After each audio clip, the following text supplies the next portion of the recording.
নমস্কার, সবাইকে কুশল জানিয়ে গল্প পাঠের অনুষ্ঠান শুরু করছি। আজকে শোনাবো অমর কথাশিল্পী শরৎচন্দ্র চট্টোপাধ্যায়ের একটি বিখ্যাত উপন্যাস বিরাজ বউ। উপন্যাসটি ভারতবর্ষ পত্রিকায় শরৎচন্দ্র চট্টোপাধ্যায়ের প্রথম রচনা। রচনাটি পৌষ ও মাঘ সংখ্যায় প্রকাশিত হয়েছিল এবং সম্মান দক্ষিণা হিসাবে তিনি পেয়েছিলেন মাত্র 200 টাকা। উপন্যাসটি আমি ধারাবাহিকভাবে পাঠ করে শোনাবো। আজ প্রথম পর্ব। সঙ্গে থাকুন। ভালো লাগলে চ্যানেলটি সাবস্ক্রাইব করুন, লাইক করুন, শেয়ার করুন। শুরু করছি অমর কথাশিল্পী শরৎচন্দ্র চট্টোপাধ্যায় বিরাজ বউ, প্রথম পর্ব। হুগলি জেলার সপ্তগ্রামে দুই ভাই নীলাম্বর ও পীতাম্বর চক্রবর্তী বাস করিত। এই অঞ্চলে নীলাম্বরের মতো মরা পোড়াইতে, কীর্তন গাহিতে, খোল বাজাইতে এবং গাঁজা খাইতে কেহ পারিত না। তাহার উন্নত গৌরবর্ণ দেহে অসাধারণ শক্তি ছিল। গ্রামের মধ্যে পরোপকারী বলিয়া তাহার যেমন খ্যাতি ছিল, গোয়ার বলিয়া তেমনি একটা অখ্যাতিও ছিল। কিন্তু ছোট ভাই পীতাম্বর সম্পূর্ণ ভিন্ন প্রকৃতির লোক। সে খর্বকার এবং কৃষক। মানুষ মরিয়াছে শুনিলেই তাহার সন্ধ্যার পর গা ছমছম করিত। দাদার মতো অমন মূর্খও নয়, গোয়ার তুমির ধার দিয়াও সে চলিত না। সকালবেলা ভাত খাইয়া দপ্তর বগলে করিয়া হুগলির আদালতের পশ্চিম দিকের একটা গাছতলায় গিয়ে বসিত এবং সমস্ত দিন আর্জি লিখিয়া যা উপার্জন করিত, সন্ধ্যার পূর্বেই বাড়ি ফিরিয়া সেগুলি বাক্সে বন্ধ করিয়া ফেলিত। রাত্রে ঘরের দরজা জানালা সহস্তে বন্ধ করিত এবং স্ত্রীকে দিয়ে পুনঃ পুনঃ পরীক্ষা করাইয়া লইয়া তবে ঘুমাইত। আজ সকালে নীলাম্বর চণ্ডীমণ্ডপের একধারে বসিয়া তামাক খাইতেছিল। তাহার অনুরা ভগিনী হরিমতি নিঃশব্দে আসিয়া পিঠের কাছে হাঁটু গাড়িয়া বসিয়া দাদার পিঠে মুখ লুকাইয়া কাঁদিতে লাগিল। নীলাম্বর হুঁকাটা দেওয়ালে ঠেস দিয়ে রাখিয়া আন্দাজ করিয়া এক হাত তাহার বোনের মাথার উপর রাখিয়া সস্নেহে কহিল, সকালবেলায় কান্না কেন দিদি? হরিমতি মুখ রগড়াইয়া পিঠময় চোখের জল মাখাইয়া দিতে দিতে জানাইল যে বৌদি গাল টিপিয়ে দিয়েছে এবং কানি বলিয়া গাল দিয়াছে। নীলাম্বর হাসিয়া বলিল, তোমাকে কানি বলে?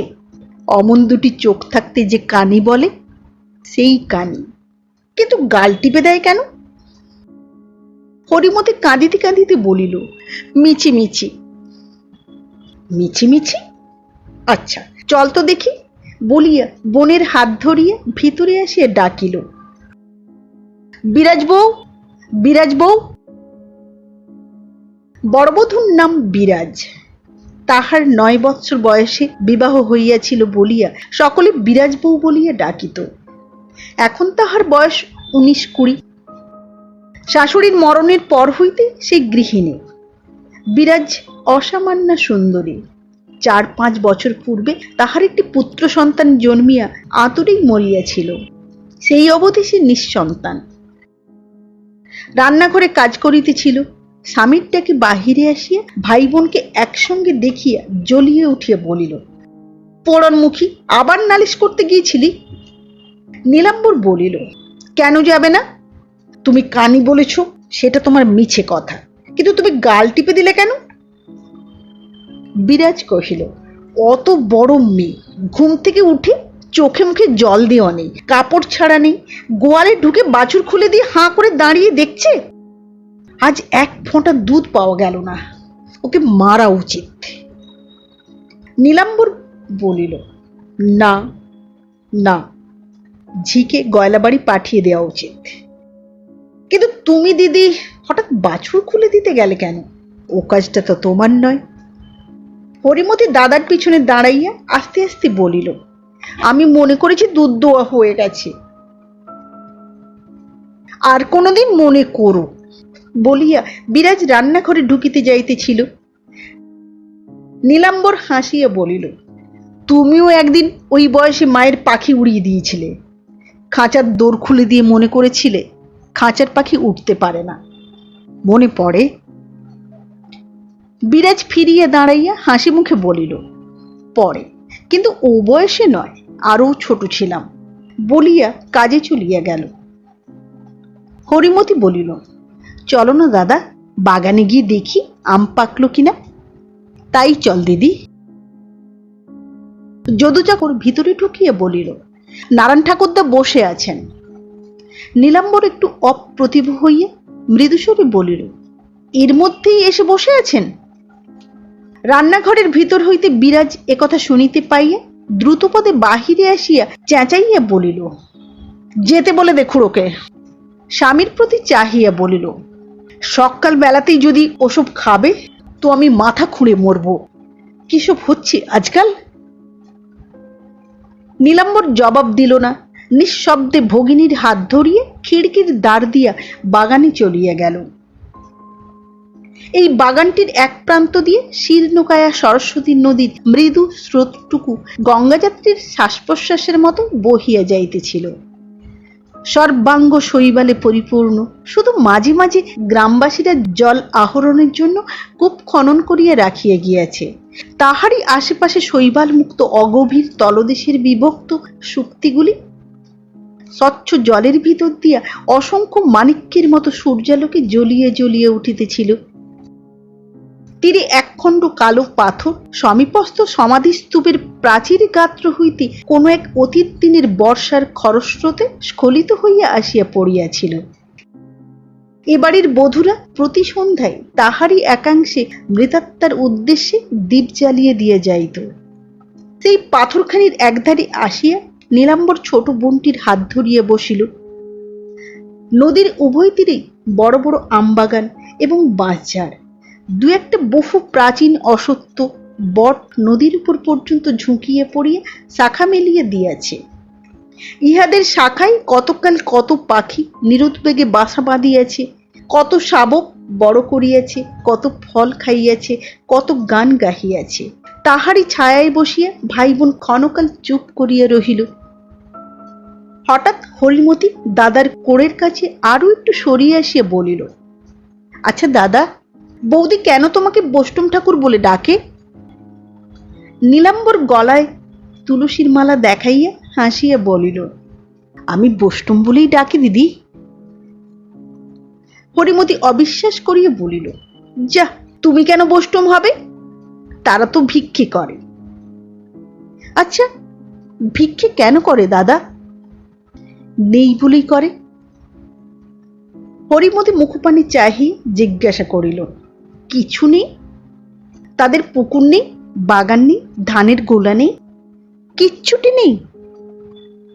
নীলাম্বর সস্নেহে হাত দিয়ে বোনটির মাথার চুলগুলি নাড়িয়ে দিয়ে বলিল, কিচ্ছুটি নেই দিদি, কিচ্ছুটি নেই। বৈষ্ণব হলে কিচ্ছুটি থাকতে নেই। হরিমতি বলিল, তবে সবাই কেন তাদের কিছু কিছু দেয় না? নীলাম্বর বলিল, তোর দাদাই কি তাদের দিয়েছে রে? কেন দাও না দাদা, আমাদের তো এত আছে। নীলাম্বর সহাস্যে বলিল, তবুও তো তোর দাদা দিতে পারে না, কিন্তু তুই যখন রাজার বউ হবি তখন দিস। হরিমতি বালিকা হইল কথাটাই লজ্জা পাইল, দাদার বুকে মুখ লুকাইয়া বলিল, যা। নীলাম্বর দুই হাতে চাপিয়া ধরিয়া তাহার মস্তক চুম্বন করিল।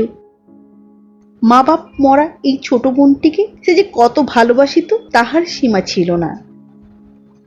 3 বছরের শিশুকে বড় বউ ব্যাটার হাতে সঁপিয়ে দিয়ে তাহাদের বিধবা জননী 7 বৎসর পূর্বে স্বর্গারোহণ করেন। সেই দিন হইতে নীলাম্বর ইহাকে মানুষ করিয়াছে।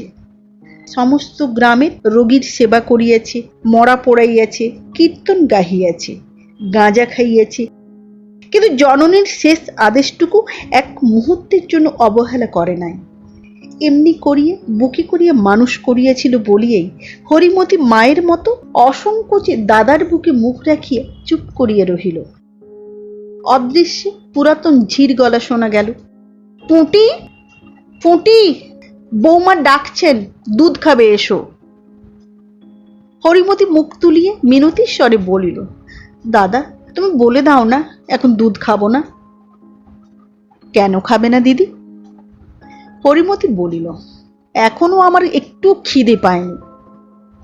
নীলাম্বর হাসিয়া বলিল, সে আমি যেন বুঝলুম, কিন্তু যে গাল টিপে দেবে সেই বুঝবে না। দাসী অলক্ষ্যে থাকিয়া আবার ডাক দিল, পুঁটি, পুঁটি, পুঁটি।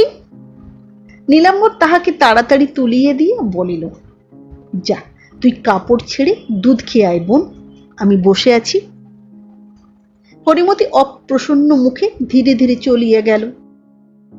সেই দিন দুপুরবেলা বিরাজ স্বামীকে ভাত বাড়িয়ে দিয়ে অদূরে বসিয়ে পড়িয়া বলিল, আচ্ছা তুমিই বলে দাও, আমি কি দিয়ে রোজ রোজ তোমার পাতে ভাত দিই? তুমি এ খাবে না, ও খাবে না, সে খাবে না, শেষকালে কিনা মাছ পর্যন্ত ছেড়ে দিলে। নীলাম্বর খাইতে বসিয়া বলিল, এই তো এত তরকারি হয়েছে। এত কত? ওই থোড় বড়ি খাড়া আর খাড়া বড়ি থোড়, এদি কি পুরুষ মানুষ খেতে পারে? এ শহর নয় যে সব জিনিস পাওয়া যাবে। পাড়া গাঁ, এখানে সম্বলের মধ্যে ওই পুকুরের মাছ, তাও কিনা তুমি ছেড়ে দিলে। উফ, মাছ খাও ছেড়ে দিলে, সে তো হবে না। পুঁটি, পুঁটি, কোথায় গেলি? বাতাস করবি আয়। আজ যদি একটি ভাত পড়ে থাকে তো তোমার পায়ে মাথা খুঁড়ে মরব। নীলাম্বর হাসি মুখে নিঃশব্দে আহার করিতে লাগিল। বিরাজ রাগিয়া বলিল, কি হাসি, আমার গা জ্বালা করে। দিন দিন তোমার খাওয়া কমে আসছে, সে খবর রাখো। গলায় হাড় বেরোবার জো হচ্ছে, সেদিকে চেয়ে দেখো। নীলাম্বর বলিল, ও তোমার মনের ভুল। বিরাজ কহিল, মনের ভুল? তুমি গুণে একটি ভাত কম খেলে আমি বলে দিতে পারি, অতি পরিমাণ রোগা হলে আমি গায়ে হাত দিয়ে ধরে দিতে পারি। তা জানো, যা তো পুঁটি, পাখা রেখে রান্নাঘর থেকে তোর দাদার দুধ নিয়ে আয়। হরিমতি একধারে দাঁড়াইয়া বাতাস করিতে শুরু করিয়াছিল, পাখা রাখিয়া দুধ আনিতে গেল। বিরাজ পুনরায় কহিল, ধম্মকম্ম করবার ঢের সময় আছে। আজ ও বাড়ির পিসিমা এসেছিলেন, শুনে বললেন, এত কম বয়সে মাছ ছেড়ে দিলে চোখের জ্যোতি কমে যায়, গায়ের জোর কমে যায়। না না, সে হবে না বাপু, সে হবে না। শেষকালে কি হতে কি হবে, তোমাকে মাছ ছাড়তে আমি দেব না। নীলাম্বর হাসিয়া ফেলিয়া বলিল, আমার হয়ে তুই বেশি করে খাস, তাহলেই হবে। বিরাজ রাগিয়ে গিয়ে বলিল, হরি কি ওরের মতো আবার তুই তো করি। নীলাম্বর অপ্রতিভ হইয়া গিয়ে বলিল, মনে থাকে না রে, মনে থাকে না। ছেলেবেলার অভ্যেস যেতে চায় না যে, কত তোর কান মুলে দিয়েছি মনে আছে। বিরাজ মুখ টিপিয়ে হাসিয়ে বলিল, মনে আবার নেই? ছোট্ট টিপে আমার উপর কম অত্যাচার করেছো তুমি? বাবাকে লুকিয়ে, মাকে লুকিয়ে আমাকে দিয়ে তুমি কত তামাক সাজিয়েছ। কত শয়তান লোক তুমি। নীলাম্বর হু হু করে হাসিয়ে উঠিল, আজও সেই সব মনে আছে, কিন্তু তখন থেকেই যে তোকে ভালোবাসতাম। বিরাজ হাসি চাপিয়ে বলিল, চুপ করো, চুপ করো, পুঁটি আসছে। হরিমতি দুধের বাটি পাতের কাছে রাখিয়া দিয়ে পাখা লইয়া বাতাস করিতে লাগিল। বিরাজ উঠিয়া গিয়ে হাত ধুইয়া আসিয়া স্বামীর সন্নিকটে বসিয়া পড়িয়া বলিল, আমাকে পাখাটা দে তো পুঁটি, যা তুই খেলকে যা। পুঁটি চলিয়া গেল। বিরাজ বাতাস করিতে করিতে বলিল, সত্যি বলছি, অত ছোটবেলায় বিয়ে হওয়া ভালো নয়। নীলাম্বর জিজ্ঞাসা করিল, কেন নয়?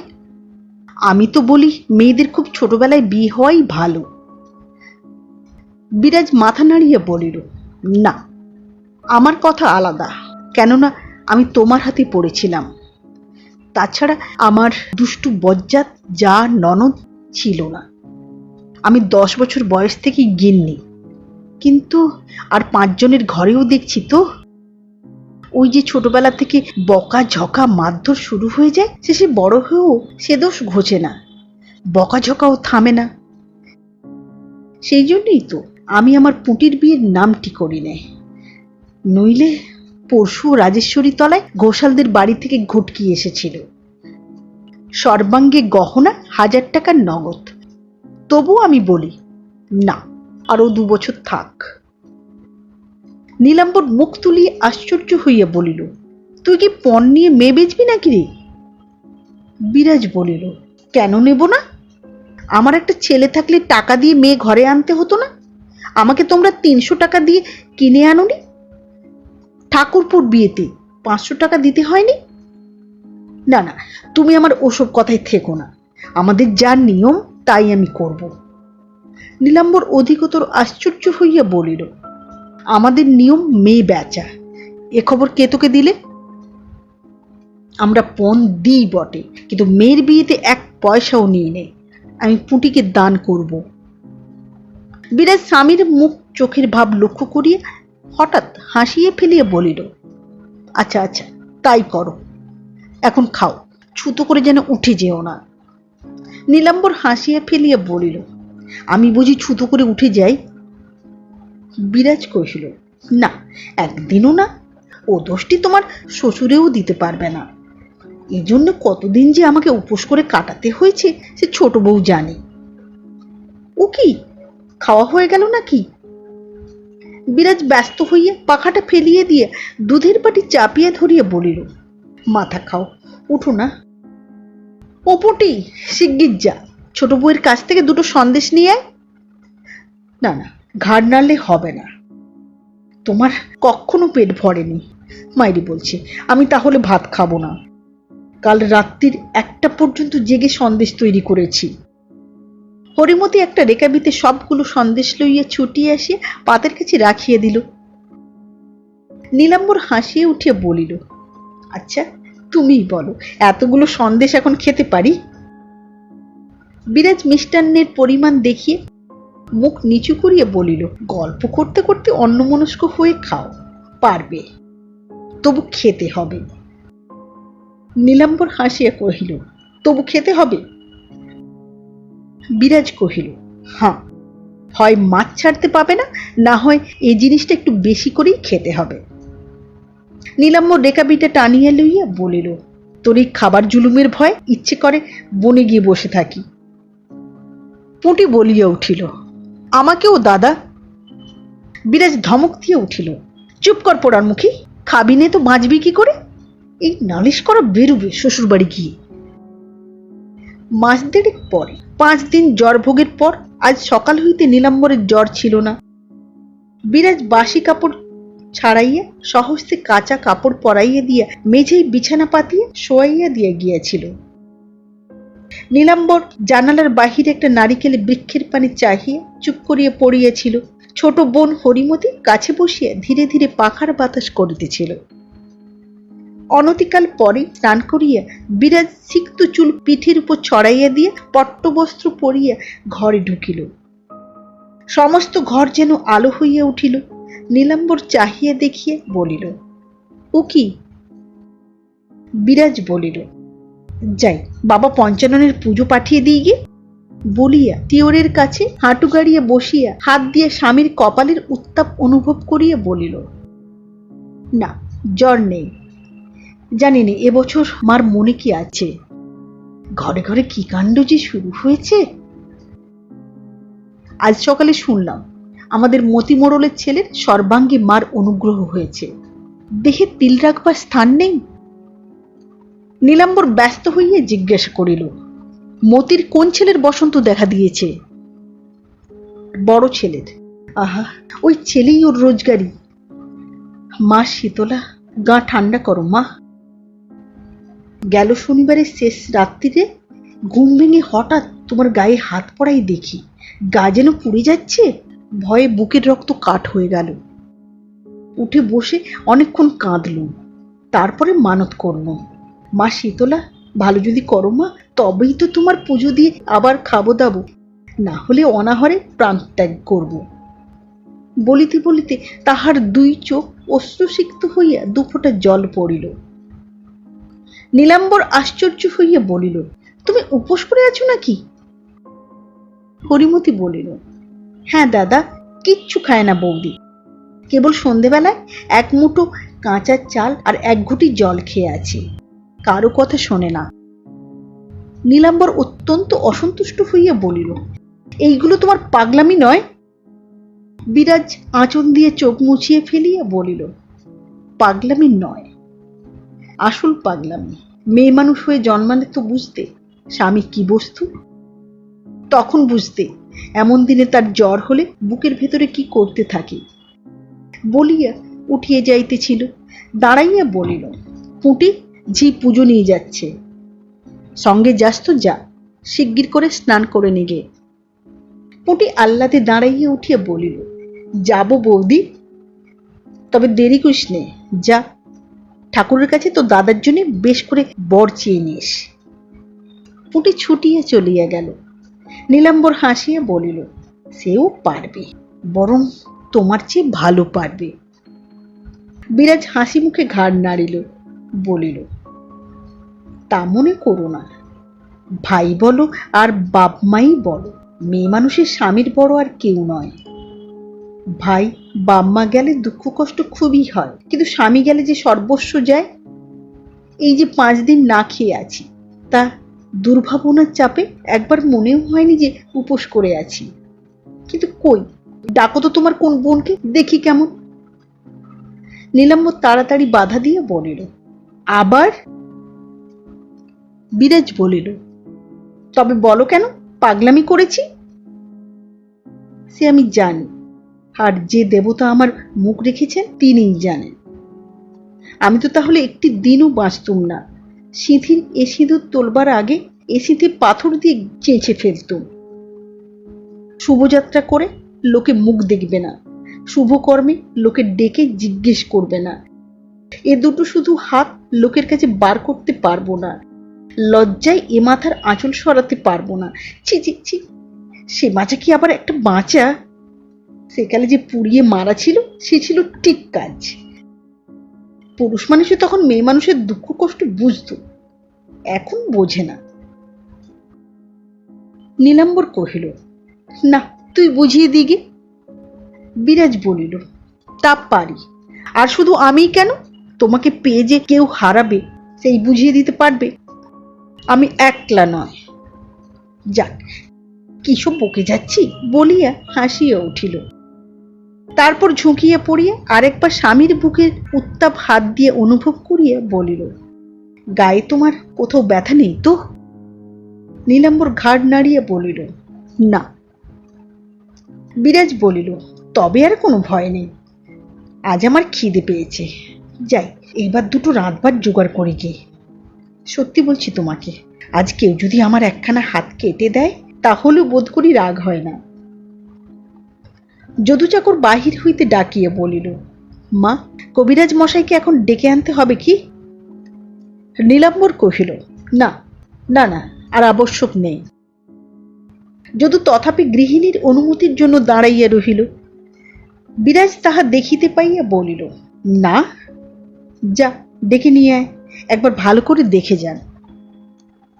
দিন 3 পরে আরোগ্য করিয়া নীলাম্বর বাহিরে চণ্ডীমণ্ডপে বসিয়াছিল। মতি মোড়ল আসিয়া কাঁদিয়া পড়িল, দা ঠাকুর, তুমি একবার না দেখলে তো আমার সীমন্ত আর বাঁচে না। একবার পায়ের ধুলো দাও দেবতা, তাহলে যদি এ যাত্রায় সে বাঁচে। আর সে বলিতে পারিল না, আকুল ভাবে কাঁদিতে লাগিল। নীলাম্বর জিজ্ঞাসা করিল, গায়ে কি খুব বেশি বেরিয়েছে মতি? মতি চোখ মুছিতে মুছিতে বলিতে লাগিল, সে আর কি বলবো, মা যেন একেবারে ঢেলে দিয়েছেন। ছোট জাত হয়ে জন্মেছি ঠাকুরদা, কিছুই তো জানি নে কি করতে হয়। একবার চলো বলিয়া সে 2 পা জড়াইয়া ধরিল। নীলাম্বর ধীরে ধীরে পা ছাড়াইয়া লইয়া কোমল স্বরে বলিল, কিছু ভয় নেই মতি, তুই যা, আমি পরে যাব। তাহার কান্নাকাটির কাছে সে নিজের অসুখের কথা বলিতে পারিল না। বিশেষ সকল রকম রোগের সেবা করিয়া এ বিষয়ে তাহার এত অধিক দক্ষতা জন্মিয়াছিল যে আশপাশের গ্রামের মধ্যে কাহারও শক্ত অসুখ বিসুখে তাহাকে একবার না দেখাইয়া, তাহার মুখের আশ্বাস বাক্য না শুনিয়া রোগীর আত্মীয় স্বজনেরা কিছুতেই ভরসা পাইত না। নীলাম্বর একথা নিজেও জানিত। ডাক্তার কবিরাজের ঔষধের চেয়ে দেশের অশিক্ষিত লোকের দল তাহার পায়ের ধুলা, তাহার হাতের জলপড়াকে যে অধিক শ্রদ্ধা করে, ইহা সে বুঝিত বলিয়াই কাহাকেও কোনোদিন ফিরাইয়া দিতে পারিত না। মতি চাঁড়াল আরেকবার কাঁদিয়া আরেকবার পায়ের ধুলার দাবি জানাইয়া চোখ মুছিতে মুছিতে চলিয়া গেল। নীলাম্বর উদ্বিগ্ন হইয়া ভাবিতে লাগিল, তাহার দেহ তখন ঈষৎ দুর্বল ছিল বটে, কিন্তু সে কিছুই নয়। সে ভাবিতে লাগিল, বাড়ির বাহির হইবে কি করিয়া। সে বিরাজকে অত্যন্ত ভয় করিত, তাহার কাছে একথা সে মুখে আনিবে কি করিয়া। ঠিক এই সময়ে ভিতরের উঠান হইতে হরিমতির সুতীক্ষ্ণ কণ্ঠের ডাক আসিল, দাদা, দাদা, বৌদি ঘরে এসে শুতে বলছে। নীলাম্বর জবাব দিল না। মিনিট খানেক পরেই হরিমতি নিজে আসি হাজির হইল, বলিল, শুনতে পাওনি দাদা? নীলাম্বর ঘাড় নাড়িয়ে বলিল, না। হরিমতি কহিল, সেই চারটি খেয়ে বসে আছো? বৌদি বলছে আর বসে থাকতে হবে না, একটু শোগে। নীলাম্বর আস্তে আস্তে জিজ্ঞাসা করিল, সে কি করছে রে পুঁটি? হরিমতি কহিল, এইবার ভাত খেতে বসেছে। নীলাম্বর আদর করিয়া বলিল, লক্ষ্মী দিদি আমার, একটি কাজ করবি? পুঁটি মাথা নাড়িয়ে বলিল, করব। নীলাম্বর কণ্ঠস্বর আরো কোমল করিয়া কহিল, আস্তে আস্তে আমার চাদর আর ছাতিটা নিয়ে আয় দেখি। চাদর আর ছাতি? নীলাম্বর কহিল, হুম। হরিমতি চোখ কপালে তুলিয়া বলিল, বাপরে, বৌদির ঠিক এই দিকে মুখ করে খেতে বসেছে যে। নীলাম্বর শেষ চেষ্টা করিয়া বলিল, পারবি নে আনতে? হরিমতি অধর প্রসারিত করিয়া 2-3 বার মাথা নাড়িয়ে বলিল, না দাদা, দেখে ফেলবে, তুমি শোবে চলো। বেলা তখন প্রায় 2টা। বাহিরের প্রচণ্ড রৌদ্রের দিকে চাহিয়ে সে শুধু মাথায় পথে বাহির হইবার কথা ভাবিতেও পারিল না। হতাশ হইয়া ছোট বোনের হাত ধরিয়ে ঘরে আসিয়া শুইয়া পড়িল। হরিমতি কিছুক্ষণ অনর্গল বকিতে বকিতে এক সময় ঘুমাইয়া পড়িল। নীলাম্বর চুপ করিয়া মনে মনে নানা রূপে আবৃত্তি করিয়া দেখিতে লাগিল, কথাটা ঠিক কিরকম করিয়া পারিতে পারিলে খুব সম্ভব বিরাজের করুণা উদ্রেক করিবে। তাই বারংবার আবৃত্তি করিতে লাগিল। বেলা প্রায় পড়িয়া আসিয়াছিল। বিরাজ ঘরের শীতল মসৃণ সিমেন্টের উপর উপর হইয়া পড়িয়া বুকের তলে একটা বালিশ দিয়া মগ্ন হইয়া মামা ও মামিকে 4 পাতা জোড়া পত্র লিখিতেছিল। কি করিয়া এ বাড়িতে শুধুমাত্র মা শীতলার কৃপায় মরা বাঁচিয়াছি, কি করিয়া যে এ যাত্রায় স্মৃতির সিঁদুর ও হাতের নোয়া বজায় রহিয়া গিয়েছি, লিখিয়া লিখিয়া ক্রমাগত লিখিয়াও সে কাহিনী শেষ হইতেছিল না। এমন সময় খাটের উপর হইতে নীলাম্বর হঠাৎ ডাকিয়া বলিল, একটি কথা রাখবে বিরাজ? বিরাজ দোয়াতের মধ্যে কলমটা ছাড়িয়ে দিয়ে মুখ তুলিয়া বলিল, কি কথা? যদি রাখো তো বলি। বিরাজ কহিল, রাখবার মতো হলেই রাখবো। কি কথা? নীলাম্বর মুহূর্তকাল চিন্তা করিয়া বলিল, বলে লাভ নেই বিরাজ, তুমি কথা আমার রাখতে পারবে না। বিরাজ আর প্রশ্ন করিল না, কলমটা তুলিয়া লইয়া পত্রটা শেষ করিবার জন্য আরেকবার ঝুঁকিয়া পড়িল, কিন্তু চিঠিতে মন দিতে পারিল না। ভিতরে ভিতরে কৌতূহলটা তাহার প্রবল হইয়া উঠিল। সে উঠিয়া বসিয়া বলিল, আচ্ছা বলো, আমি কথা রাখবো। নীলাম্বর একটুখানি হাসিল, একটুখানি ইতস্তত করিল, তাহার পরে বলিল, দুপুরবেলা মতিচাঁড়াল এসে আমার পা দুটো জড়িয়ে ধরেছিল। তাদের বিশ্বাস আমার পায়ের ধুলো না পড়লে আর সীমন্ত বাঁচবে না, আমাকে একবার যেতে হবে বিরাজ।